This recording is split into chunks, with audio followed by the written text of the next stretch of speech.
Hello and welcome to sunny Gateshead. Everywhere is sunny currently, and that's fine. I have actually left the house last week at some point. It's still there, and that's fine too. I have agreed to do this for the Super Relaxed Fantasy Club, and I did a reading in a very posh hotel down in that London, and I'm now videoing this message from my house in the north.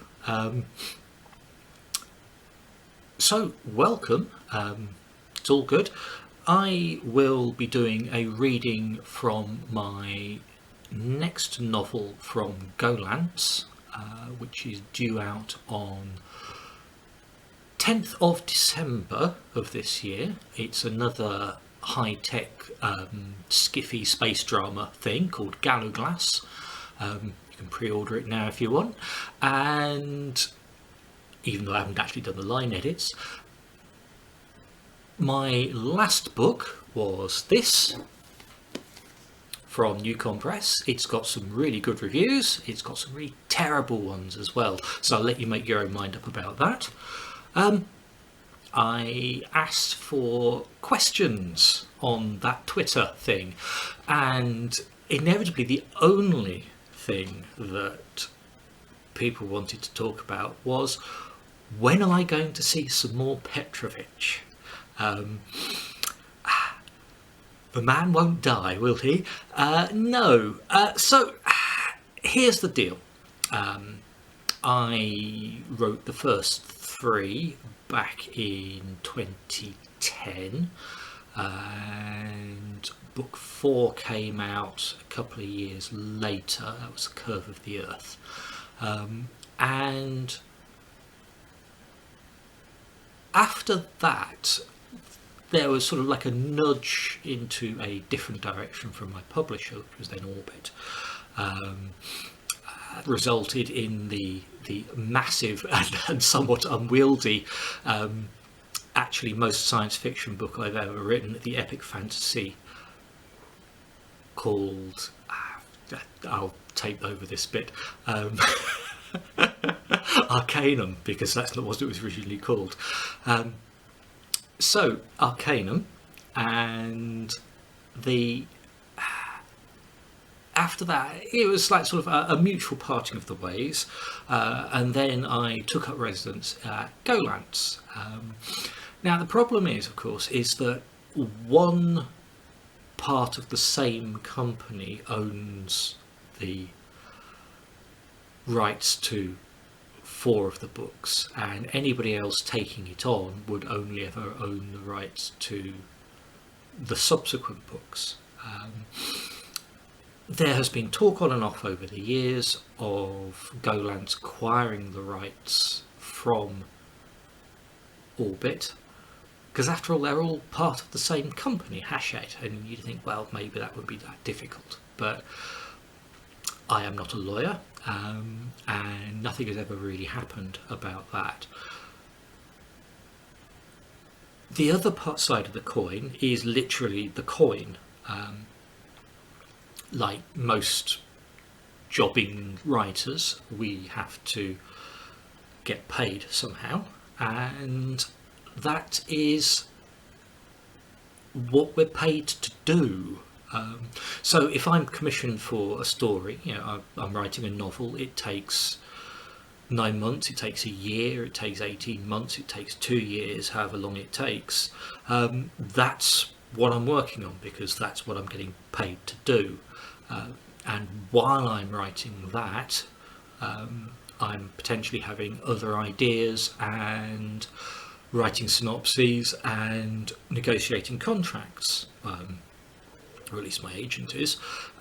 So quite often when I come off of one contract, I'm straight into another one, and that's certainly the case now. I've finished writing one thing and I am straight into the next book for Golance, which is due March 21, and hopefully by the time we get to March 21 I will have another contract lined up.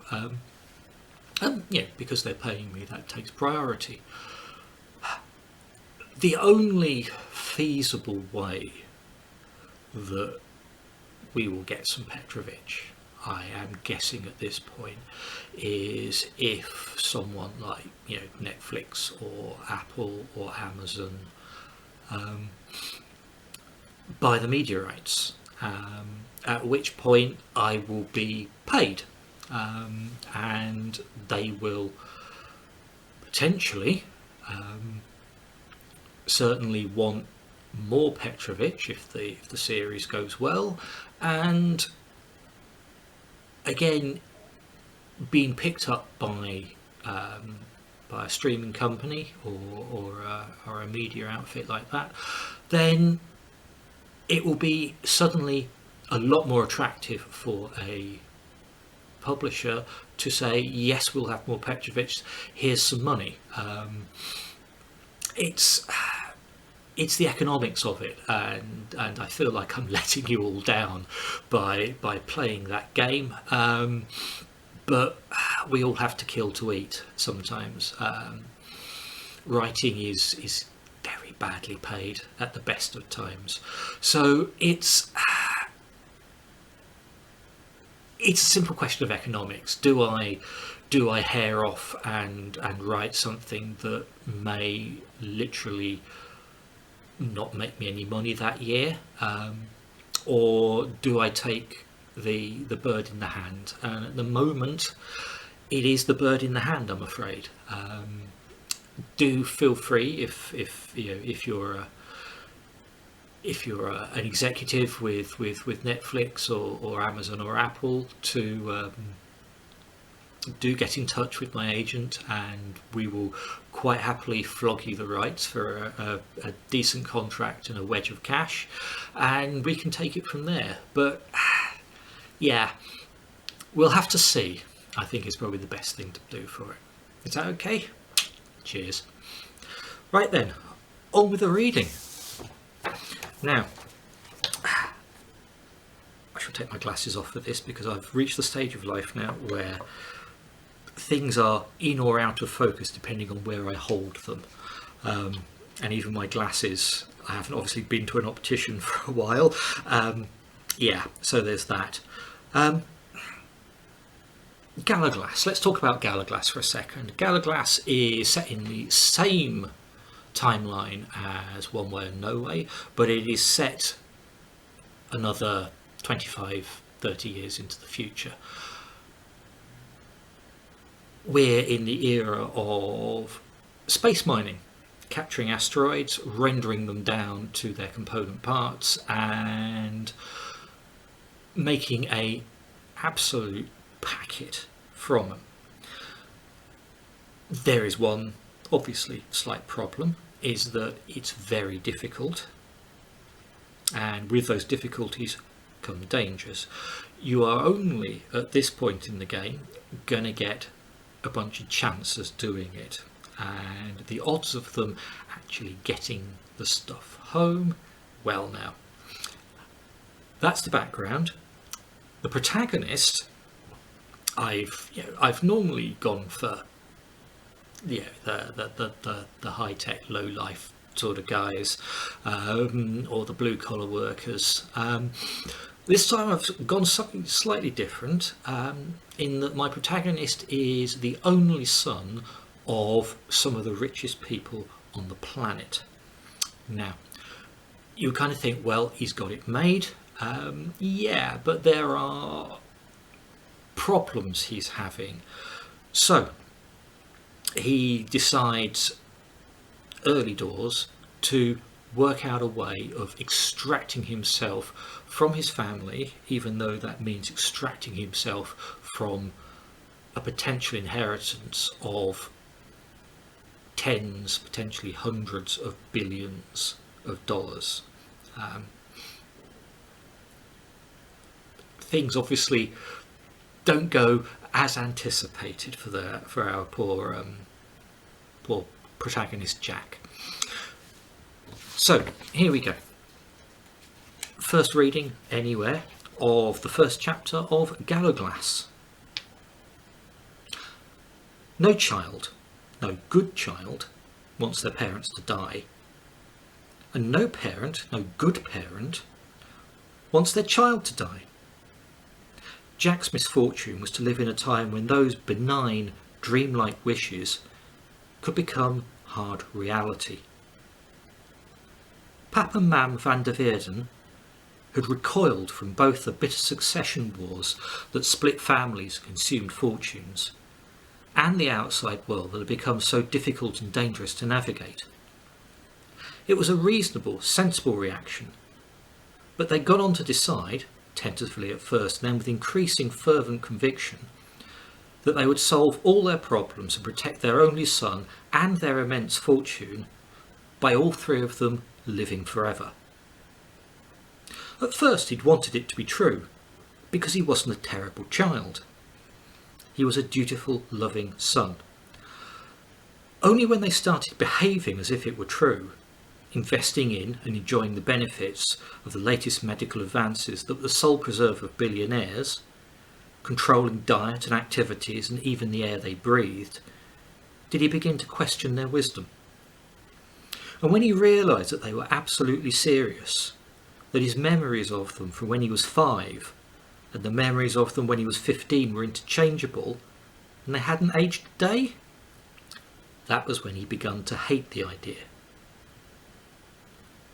This urge, this reaching for immortality, this godhood, this transhumanism, it repelled him. But at 15 there was nothing he could do. So, secretly, silently, he'd made a plan, one that would spin out over an entire decade. If he triggered it early, he wouldn't have the skills to survive in the outside world. If he left it any longer, the first appointment at the clinic was next week. He was in perfect health. He was the age everyone dreamed of being forever. It didn't matter that the treatments might not work. It was an article of faith that they would, and the process was not to be questioned. It had to be tonight. It had to be now. It had to be absolutely secret. No one could know. Not Pap or Mam, and certainly not Messman, who was his shadow, his bodyguard, his loaded gun, his trigger finger. Her job, her very existence, was to make certain he stayed safe. For the 100,000th time, he felt the cold stomach-clenching fear that he was calling this wrong and making a terrible decision. And like all those times before, he faced his fear down and showed no outward sign of his inner dread. If he didn't go this very moment, then he never would, never could. This was his first opportunity and his last chance to make a choice by himself. For himself. Deep breath. Outside the window was an expanse of tightly mown lawn under the full scrutiny of motion-triggered floodlights and human guards. Enclosing it was a high wall with laser tripwires and anti-drone turret defences. Getting past those was only the start. They were predictable and therefore defeatable. Outside the wall, things were very different. More chaotic, more risky. But if everything went right, Jack would never see this room again. If it went wrong, he'd guess he'd be seeing nothing but this room for a very long time. A moment then to look around him, to feel the hardwood floor oiled and varnished under his feet, to breathe the cool, filtered and subtly spiced air, to look at the framed original movie posters from the 50s with their bold fonts and urgent straplines. One last time. He wasn't coming back. He wasn't going to fail.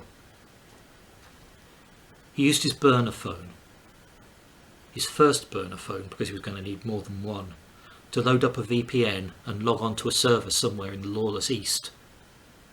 Jack tapped out, lo-fi, a message to his crew using his hidden online identity. Jack wasn't ready. But he was close as ready as he was going to get. And time wasn't on his side, which was ironic considering he was running away from immortality. He looked at the roster on top of the message board. His thumb hovered over the screen. His crew, his ridiculous cobbled-together crew with their stupid idents and incongruous avatars. T-Bone. The History of the Decline and Fall of the Roman Empire by Gibbon. White-tailed deer. They knew it could be tonight. They were waiting for him. They were also taking risks, unquantifiable risks. Potentially fines and jail time. Depending on how vindictive the Van der Veerden family were feeling, it could escalate all the way up to accidents that weren't, and outright assassinations. He'd made that clear, given them an easy out, and his crew were still doing it because they could, because they enjoyed a challenge, because they were sticking it to the man, because they thought it would be funny doing it for the lulz. Whatever reason they had, they were helping him, and he was going to take that to the bank. Jack shouldered the pack at his feet and pressed the send button. A disconcerting feeling of anticlimax followed because absolutely nothing happened.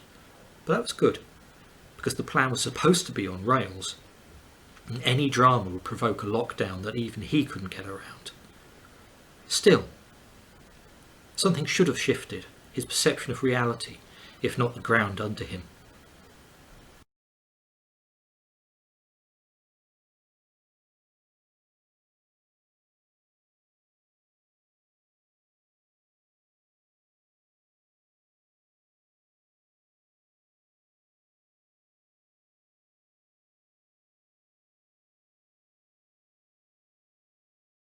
Jack's real phone, lying on the corner of his white linen bed, chirped. The screen bloomed and simultaneously the earbuds and the glasses and the wrist strap he'd left on the dresser jiggled. He hesitated, then walked to the bed.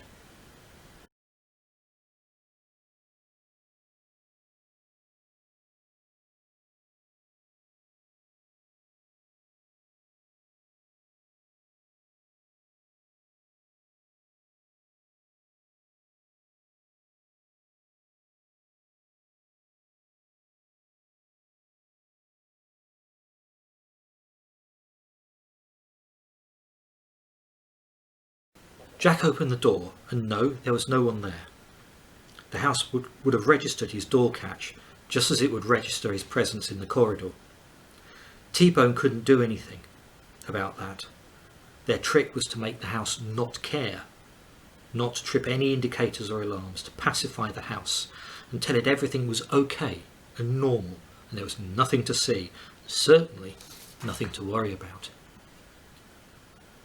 He closed the door behind him, walked down the hallway, took the right turn around the central courtyard. The floor changed from wood to terracotta tile. Through the glass wall he could see lights, a mirror pool, smooth stones and sand, a Zen garden maintained by servants for a family who'd never stopped to consider it. A square of night hung above the courtyard. Did everyone imagine the Van der Veerdens had an army of staff, cleaning rooms, cooking meals, running errands, fixing things, just hanging around and waiting to be called on? Maybe they did. And maybe they got that idea from those shows where people who needed constant affirmation paraded their sycophantic and disposable entourages in front of the watching millions. Those shows, those people, were always so noisy, as if they always had to be saying something, being something. If they were quiet and reserved for even a moment, the fickle world would forget them and look away. His house was a monastery in comparison. Quiet, ordered, calm. Nothing showy about the Van der Veerdens. Yes, they had some staff, but those staff had tasks they were expected to do without interacting with family members. Speak only if spoken to. Always defer. Do the job silently and well. Stay out of the way. For the very great part, Jack didn't know who these people were and couldn't find out. Messmen dealt with that side of things with their usual cold efficiency, and they were terrified of breaking rank. They were staff, and that was that. The door to the power room should have been locked, and Jack half expected the handle not to turn. It opened and he pushed through. Lights came on, automatically because the house knew he was there, and the machinery that powered this particular Van der Weerden compound was laid bare under sharp white light from the ceiling. Battery stacks, CHP plant and attendant pipework, inverter, arm-thick cabling heading in and out of the building, foil-wrapped water pipes, manual breakers and fail-safe valves. It was a double garage-sized space in a place he'd lived in on and off for 20 years, and it was the first time he'd ever seen it. He pushed the heavy door shut behind him, and it shumphed closed on its seals. The ceiling was 2 stories up, and the big air intakes and exhaust manifolds loomed above him. But the only sound was a low bass hum and his own heartbeat. He should probably breathe now before he turned blue and fell over.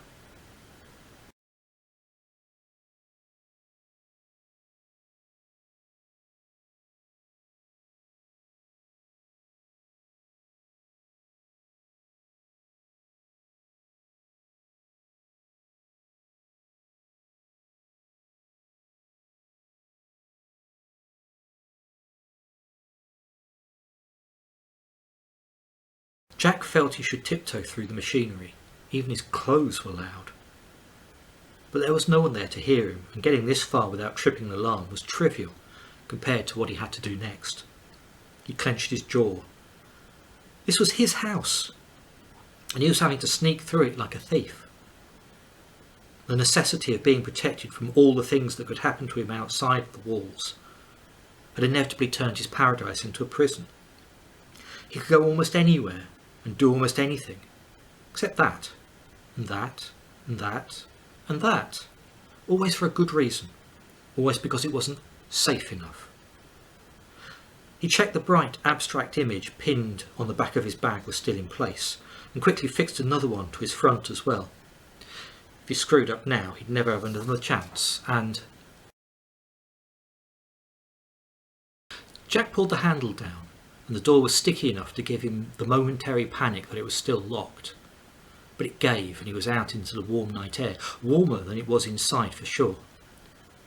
There was the garden beyond, designed to look aesthetically pleasing, but also that there were a great many sight lines and very little cover, just subtly lit open ground with no pools of shadow to hide in. Jack was going to have to cross the whole 100-metre distance to the boundary wall in full view of the cameras. Certainly the house would see him, but T-Bone had the house neutralised. There was always someone in the control room, but unless the house flagged up the movement, he wasn't going to be spotted. The patterns he wore front and back should convince image recognition that whatever he wasn't a human. Run, Jack, run. 100 metres, 10 seconds. Not for him, obviously, though he was fit enough. 25 seconds then. Spent fully illuminated with a small rucksack bouncing wildly on his back and only some stupid printout to protect him. If anyone was actually looking, they'd hit the button and that would be that. The house would turn into an impregnable fortress. It would slam the shutters down, lock the doors, go onto battery power and canned air and cisterned water. The boundary wall, which was only 2 metres tall on his side, with a 5-metre drop on the other, would be abruptly topped with another 2 metres of steel plate topped by electrified wire. Such overzealous defensive security was justifiable because most of the world outside was poor and on fire. And sometimes people wanted to get in really badly. He closed on the wall. He practiced this. He tucked his phone into a pocket because, like an idiot, he was still holding it. He zipped it up and mentally prepared himself for takeoff. He jumped, not breaking stride. He'd visualised this moment so many times, so many times, the moment he was really going to get into a shitload of trouble. Sometimes, in his dreams, he missed and face-planted into the ground. Today, when it really mattered, he executed it perfectly. His hands tapped the top of the wall and he twisted his hips so his legs cleared the top in a single fluid arc. On his way over, he broke the invisible infrared beams, and maybe the house was going to call that in, and maybe it wasn't. But it didn't matter, because there was a car that White-tailed Deer had hired, just rolling to a stop by the side of the road. All Jack had to do now was land without breaking something. On the other side of the wall was a ditch, a moat, that was brimful of water, and he went in feet first. The water, freezing cold, closed over his head. He splayed his arms and legs and kicked out, forced his hands down to his sides, and he surfaced again with a gasp. Salt. Seawater. He hadn't realised there'd been a dike breach somewhere. Or he had, and this was the remains of last week's flood. He reached the far side of the drainage ditch and jammed his fingers into the bank, clawing at the soil until he gained purchase. Then he hauled himself up, sodden, filthy, and scampered to the car. He opened the back door, threw himself across the rear seat and saw a phone, his new phone, sitting on the left-hand front seat. Jack snatched it up and tried to type at the same time as pulling his legs in and slamming the door. The car pulled out from the verge, and its unhurried, self-guided way joined the dead straight road that headed north across the polder. Jack lay back on the upholstery and pushed his sodden hair away from his face. The first stage was over. Now he had to travel, undiscovered, 700 kilometres to the spaceport. So, there you go. First chapter of Hourglass. 10th of December, published by Golance, under the banner of S J Morden, like the One Way No Way books.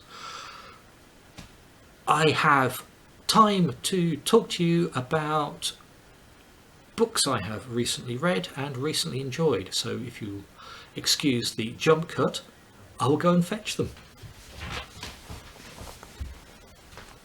And we're back.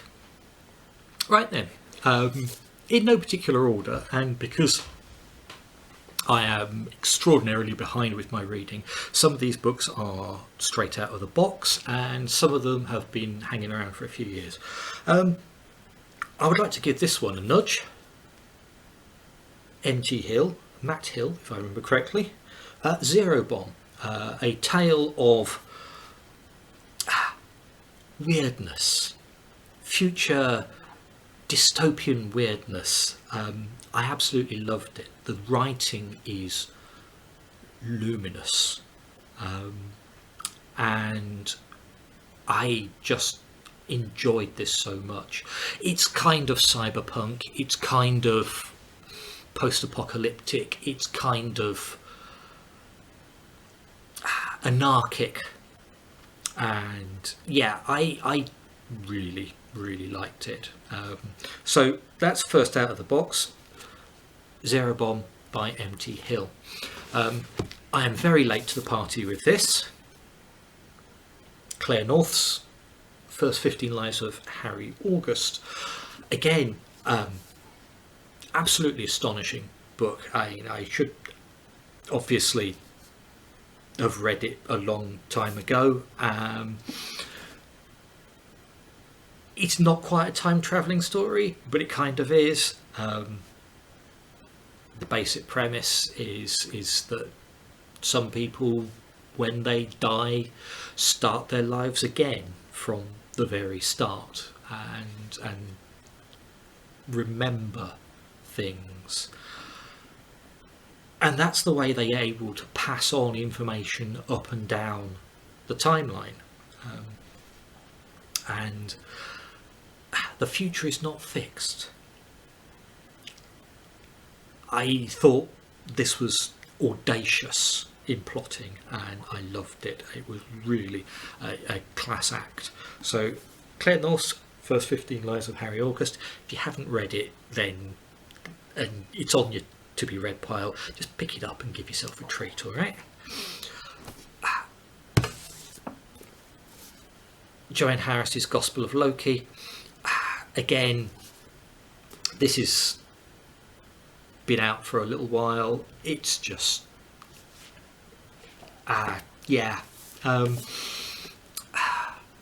it's fun. Sometimes science fiction can get a bit all sort of earnest and fantasy. There's I don't know, it's